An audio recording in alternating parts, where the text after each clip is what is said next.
అంటే మా సార్ కూడా చెప్పారు సార్ అనుకుంటాను సార్.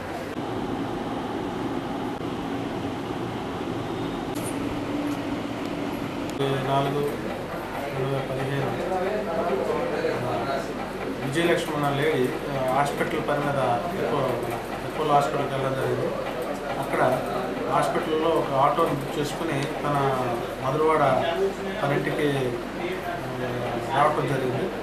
వచ్చిన తర్వాత ఆవిడ ఆటోని కింద పెట్టి తర్వాత మళ్ళీ ఎగైన్ బట్టలు సమ్ మెటీరియల్ మళ్ళీ హాస్పిటల్ తీసుకెళ్ళాలని చెప్పేసి ఆటో డ్రైవర్ని అక్కడ వెయిట్ చేయమని చెప్పి బ్యాగ్ తీసుకొచ్చి ఆటోలో పెట్టి మెయిన్ టైం గ్యాప్లో తాళం వేసి వద్దామని చెప్పేసి డ్రైవర్కి అప్పచెప్తే డ్రైవర్ ఏం చేశాడంటే ఆటో డ్రైవరు జగదీష్ పేరు 22 years ఆరిలో ఆ బ్యాగ్ జిప్ తీసి బ్యాగ్లో ఉన్న చిన్న పర్సులో ఉన్న 7 తులాల బంగారు ఆభరణాలు దొంగిలించాడు. ఆటోమేటిక్ యాజ్ టీజ్గా ఇవిడ మళ్ళీ హాస్పిటల్కి వెళ్ళాం. హాస్పిటల్కి వెళ్ళిన తర్వాత బ్యాగ్ చూసుకున్నప్పటికీ ఇది చిన్న పర్స్ మిస్ అయింది.